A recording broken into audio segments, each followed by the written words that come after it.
everyone, and welcome back to this edition of MBC News. I'm Ava Hurtalendi. And I'm Mia Sacker. So, Mia, it's our senior year. What's been one of your favorite classes? Last year I got to take Honors Anatomy and Physiology, and I really loved that class.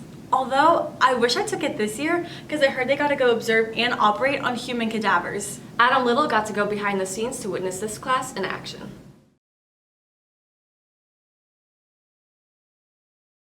It isn't your average day in the Honors Anatomy and Physiology class. A group of students headed over to the Beacon Orthopedic Bioskills Learning Center to practice operating on an arthroscopic knee.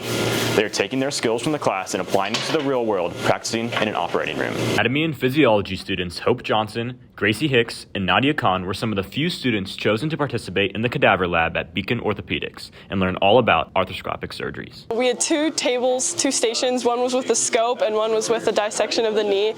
They were both really cool. That was really cool if we were replicating almost like a surgery process, and this was really cool to use all of the equipment that the doctors use to dissect the knee. It's just been really cool because getting to come in here and see an actual knee and all the tissues and bones and ligaments and everything. It's cool to get to touch it and see some of the instruments that they use too, not just stuff that we are able to use in our classroom, but real life stuff. We learn a lot in anatomy, and you think that you know a lot, but then you come in here and you see how complicated and complex everything is, and how someone devotes their life to stuff that we'll talk about for 3 days. So it's really so interesting, more complex than you ever thought. The coolest part for me was when he bent the knee. I didn't really expect that, but it just reminds you that this was once a functional knee that we all have. So it was really cool. I think the part that was really cool was using the scope and actually getting to handle it. It's just interesting to see how they have to have such steady hands and be able to know where everything is and operate it and be able to multitask with doing two things at once. It's just been really cool to see how that works and how that can improve so many surgeries. For Honors Anatomy and Physiology teacher Carol Lehman, combining hands-on experiences with the material students learn in class provides an optimal learning environment. She feels that experiential learning opportunities like these create meaningful memories for students and can help guide them towards a future career. Mrs. Long and I are so excited to be able to bring our students back here in Honors Anatomy for real life experience. We can talk about all the anatomy and the physiology in the classroom and the functionality of the knee, but to actually dissect and touch the knee and be able to use surgical scalpels and be able to use an arthroscopic machine, it's just an incredible high school experience for our Honors Anatomy students. Every time we do the bioskill dissection, just like today, we just 5 seconds ago, we just looked at the femoral artery. When you talk about the femoral artery and when you touch the femoral artery, it's a completely different thing. This allows you to have the hands-on experience, which is amazing. And then when you mix it with what we're learning in the classroom, it's the best of both worlds. The more experiential learning experiences we can provide for our students, the better it is for them to make great choices for them. Because at the end of the day, all your teachers, what we want is what's best for you. And if this helps you decide, yes, I want to go in the medical profession, or no, this is not for me, those are great decisions either way. And that's really what the best part for our students. I'm just really happy to see them excited and learning, and then they can take this back to the classroom and we can share it to everybody. So it's awesome. Dr. Andrew Rosano, an orthopedic surgeon for Beacon Orthopedics and Sports Medicine, led the students during their experience in the operating room. Rosano experienced a similar opportunity to this when he was in high school, and he wanted to provide this to students to help inspire the future generation of healthcare workers, just like he had been. This experience kind of mimics what I did when I was in high school. So the reason I got into orthopedics is I hurt my knee. And so I had a really cool surgeon, and I was able to go shadow him. So I was able to stand in the OR and watch him. But I never held a scope. I never got to do those things. So this is kind of translating that experience for everybody on a broader, basically, field. So I got lucky because I linked up with one surgeon that let me come and hang out with him during my breaks in college and a little bit even in high school. This is kind of giving it to everybody and just a little bit more broader stroke, which is really cool because they get that experience. It's really different showing them what's past that point. So it's kind of looking to the future if they want to get involved in medicine and what's available to them. So it's really cool. Who knows? I mean, maybe in here we have a future orthopedic surgeon, a cardiologist, nurses, physical therapist, nutritionist, whatever they want to follow. But that's one of the most rewarding things of being a teacher is just giving you the opportunity and then finding out what you love and hopefully guiding you in that right direction. I'm still trying to figure out if I want to do anything medical, health related, but this was a really awesome hands-on experience that showed me what the ins and outs of different operations look like a surgery or a dissection of a knee. I think that after this, my head is turned to see if this is something that I want to pursue in my future. Experiences like these are allowing students to get their hands dirty and get a real-world perspective at such a young age. They can take the skills they learned today and apply them to class and their future. I'm Adam Little, NBC News. After watching that, I've definitely lost my appetite. Well, I don't know about you, but I could definitely go for something sweet right now, especially if it's something that Abby Renner's baked. Oh yeah, I heard about her baking business. If you put it that way, then maybe I actually could go for a sweet treat. Delaney Cowles went to go check out her at-home bakery to see a day in the life. Abby Renners is making the dough, both figuratively and literally, as her cookie business takes off. For the past year, Abby's been selling her delicious baked goods around Mason, growing her skills in both baking and entrepreneurship. So my business is Abby Grace Bakes. My sister Avery actually came up with it. Grace is my middle name, and it was just kind of I don't know, we were kind of messing around and it just kind of stuck, so I have a bunch of business cards that say Abby Grace Bakes and stuff. So base price for cookies is $2.50, and then it's additional charges for if you would like them individually wrapped, or if they're more complex, or they're wanting a more intricate design or more colors and things like that. So it just ranges. So I started baking about a year ago. I was pretty much self-taught. I watched a lot of YouTube videos and the little TikTok videos where they ice the cookies. And it's kind of a learning process I go. So as I go, I'm learning new things. So overall, pretty self-taught. Sometimes it's a little tricky, but I would say I typically look at my schedule and see what's coming up with school, and if I have a lot of tests, then I cut back on orders a little bit. Because I'm my own boss, I'm kind of I determine how much I want to work or how less I want to work, or if I'm going on a trip, then I don't take any orders, things like that. So it gives me a lot of flexibility, because I know if I were to work at if I was a waitress somewhere, I wouldn't really necessarily get to choose my hours. But this is pretty flexible because I can work at 11 o'clock at night and it's not really bothering anyone. So about a year ago, it was when the Bengals were going to the Super Bowl. I posted a picture of some football cookies with no intentions of selling them, but I had a few people reach out just asking if I would sell them or if I had any plans for that in the future, and I kind of thought about it for a little bit and decided to give it a try. Never in a million years did I think that I would be selling cookies, but it kind of started from there, and ever since then I've been filling orders every week. Because I work out of my house, it's kind of tricky to see what that would look like in if I were to open a bakery or something like that, just because it's on a much larger scale. It's definitely something I think about, but it's also a very risky thing to do because it's a lot of physical work, I guess, decorating cookies. You may not think about it, but it's I'm kind of hunched over and it's straining my neck and my hands cramp up. So I think about it a lot. I know I'm going into business for college, but not necessarily sure where that's going to take me or if it's going to be something with cookies or not. My biggest aspirations, I would say just kind of continuing to see where it could go, because right now I'm still living with my parents, so it's not necessarily that I have to be making a living right now. I can kind of test stuff out, I can try to sell cakes or experiment with new job positions and stuff like that, and kind of just see where it goes before I have to really decide what I want to do for my career. Abby has been mixing things up here at Mason as she continues to gain traction. We hope to see more of her delectable treats filling our sweet tooths, and we wish her all the best luck in her future business endeavors. I'm Delaney Cowles, NBC News. Last time I baked, it was an absolute disaster. I had flour in my hair and it took me 3 washes to get it out. Oh my gosh, you seem like the type to sing in the shower. Do you want me to sing for you? I think I'll pass, but Gabby Affatato hit the halls to find out what your favorite song to sing in the shower is.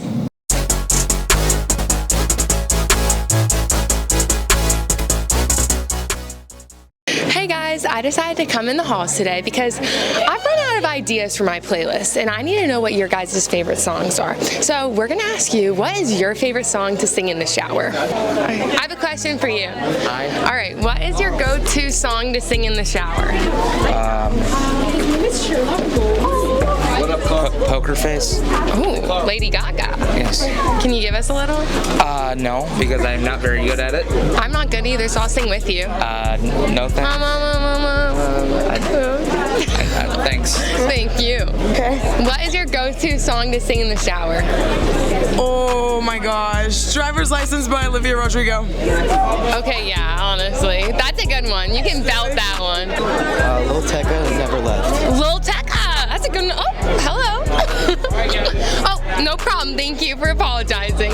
All I ask is it. Perfect. Young Shark by Tesher. Stack dubs. I am the one, your new girl. Still loves negotiating a deal that go bring me too much. My name under the roofs, my feet haven't touched. No, I got it. Great song. Awesome song. Yeah. Probably like Firework by Katy Perry. Take Care.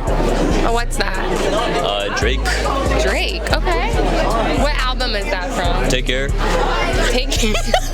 Okay, thanks. Favorite song to sing in the shower? Definitely Leave the Door Open by Bruno Mars. Ooh, we love a good Bruno Mars. Necklace that we're wearing. This is my mole necklace. Oh, thank you, Mrs. Hansen, for letting me borrow it. And probably like Taylor Swift, Paper Rings, maybe. Oh, kind of good, yeah. Go-to song to sing in the shower? Oh gosh. Call Me Maybe. Oh, yeah. That's a good one. I like that.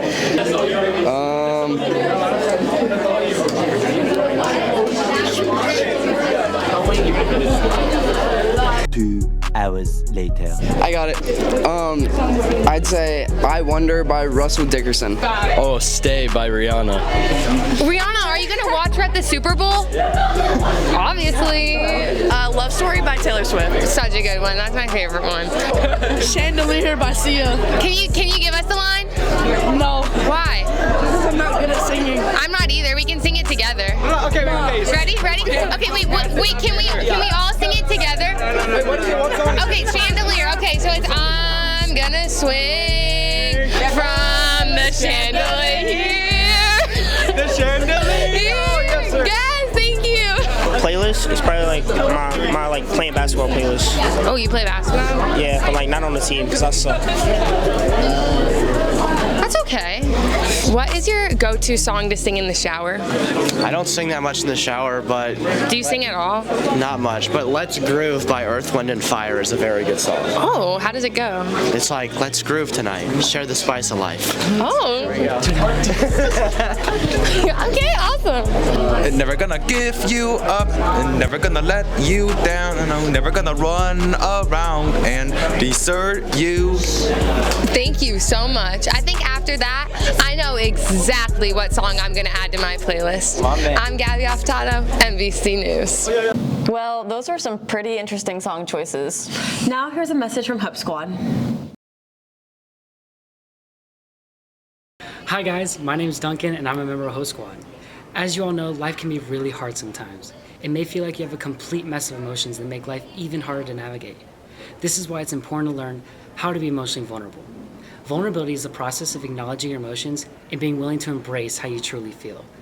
Doing this, you're fostering good mental health, and it makes it easier to know when to reach out for help. Remember, it's important to reflect on your emotions.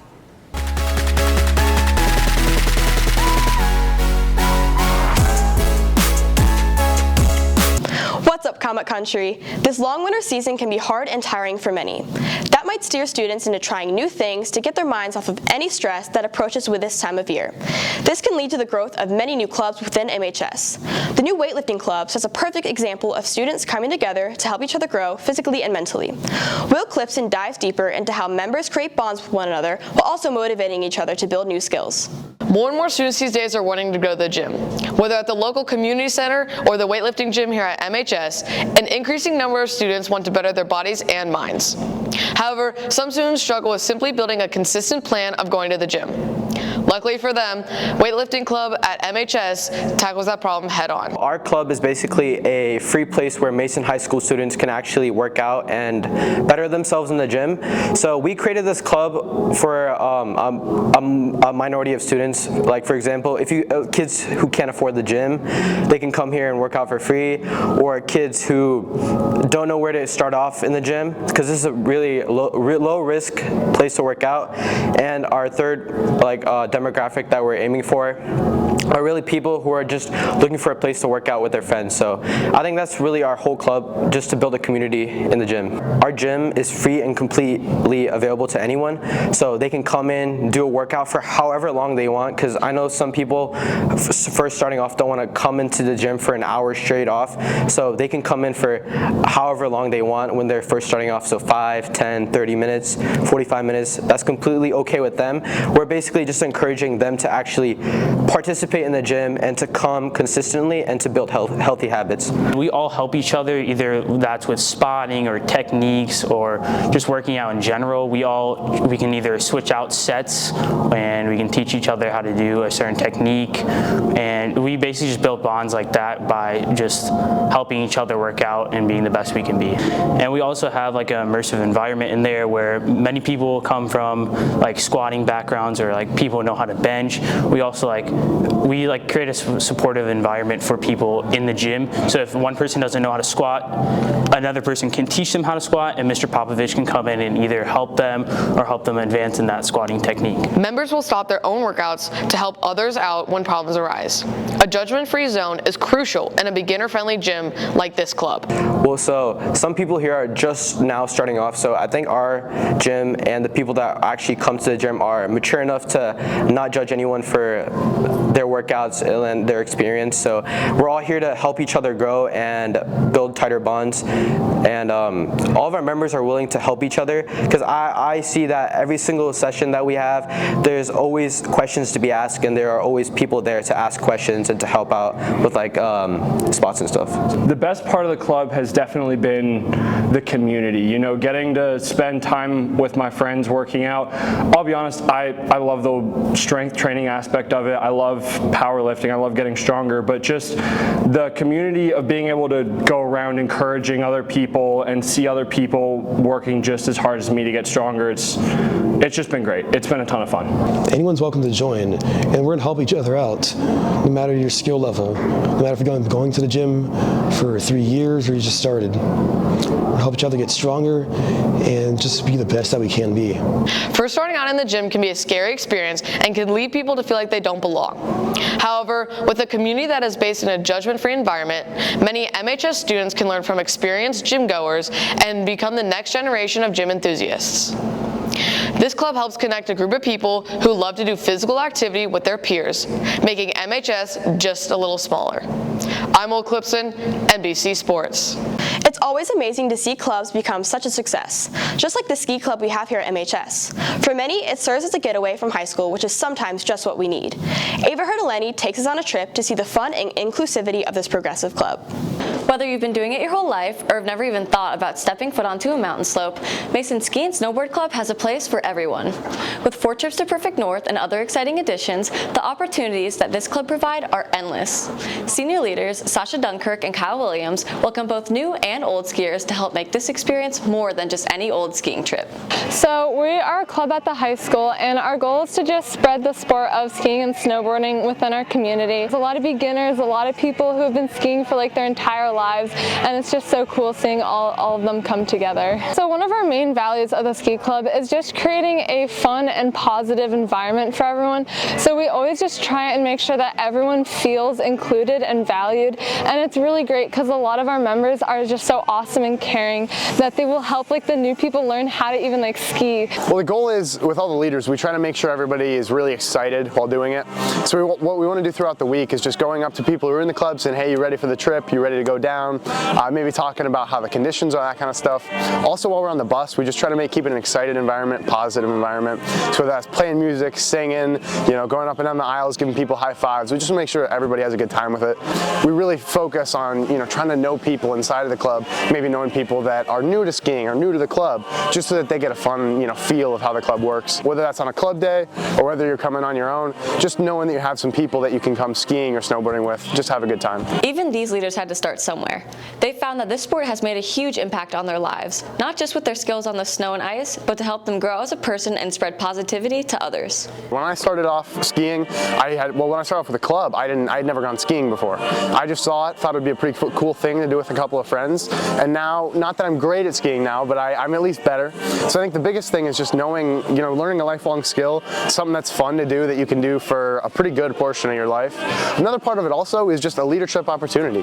I started off a couple years ago, I didn't think I was going to be a leader, and now I am, and that's a pretty good thing. I get to create leadership skills, get a network with a lot of new people, so it's just a really cool opportunity that I think I wouldn't have gotten if I hadn't just stepped up and done it. So Ski Club has really impacted every single part of my life. I mean, as a skier, I've been able to prove my skill and have a better passion for the sport, but it's also really helped me go out of my comfort zone a lot. So I was a freshman when I joined the club, and I was super introverted, and so Ski Club kind of gave me a safe environment to kind of just step out into stuff that I wasn't normally comfortable doing, and I've got to meet so many amazing people in the club, and it's just really helped me grow as a person and have a really great experience at the high school in general as well as in the club. Because we are in such a huge school, it can be hard to really find your passion and really find what you want to do, and this club has just been a great way to do that for me. This club has revealed through their notable values that the sport of skiing can go far beyond the mountain. Through forming relationships and trying new activities, the safe environment that the club provides shows that even if you do fall, there will always be another clubmate to help you back up on your feet, skis, or snowboard. So put on a helmet and grab your poles, and don't forget to think snow. I'm Ava Hertalendi, NBC Sports. Countless winter sports are finding great success this year. That includes the MHS wrestling team. With the team's significant achievements, it may lead students to want to try wrestling for themselves. That includes Lydia Lisko, as she stopped by the wrestling mats to test out her skill against some of the top Mason wrestlers. Wrestling is arguably one of the most grueling sports out there, and it can also be one of the most misunderstood. The Mason High School wrestling program is one of the top programs in Southwest Ohio, and to achieve that sort of status, you need a dedicated group of coaches and wrestlers. I wanted to see just what it took to be a great wrestler, so I'm here with junior wrestler Chase Blevins to see exactly what it takes to achieve greatness on the mat.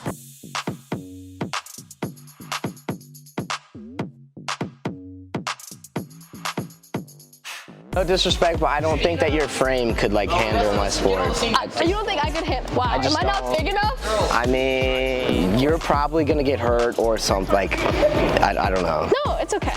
You sure? Yeah. I don't know. I just.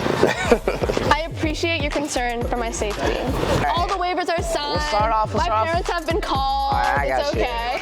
We'll start off with an ankle pick. So if you're keeping your head down like that, I'm just gonna push you over. In case you guys think I'm faking it, here are some of the real things that I went through.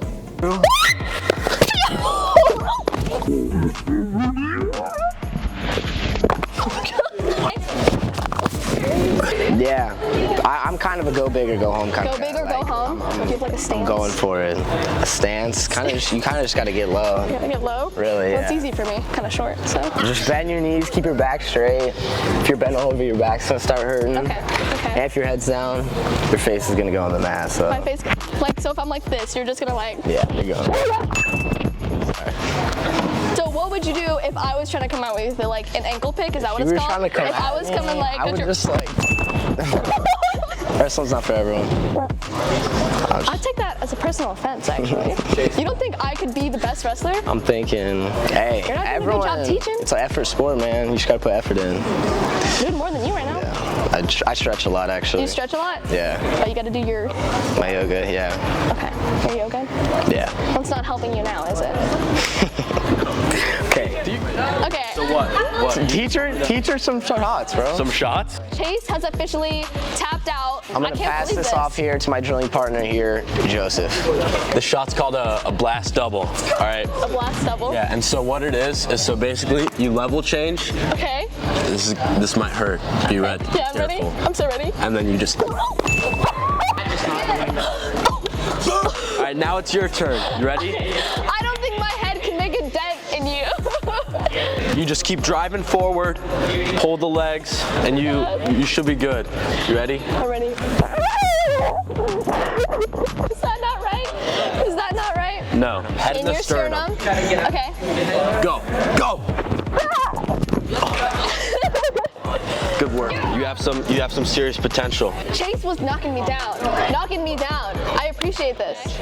So basically, before you take a shot, you have to set it up, right? Okay. Make sure you're in the right position. So I'll be snapping. Oh my God, yeah. And then I take the shot. Okay. That's it. You just like Sorry. a pancake. I apologize for that. It's okay. I appreciate that.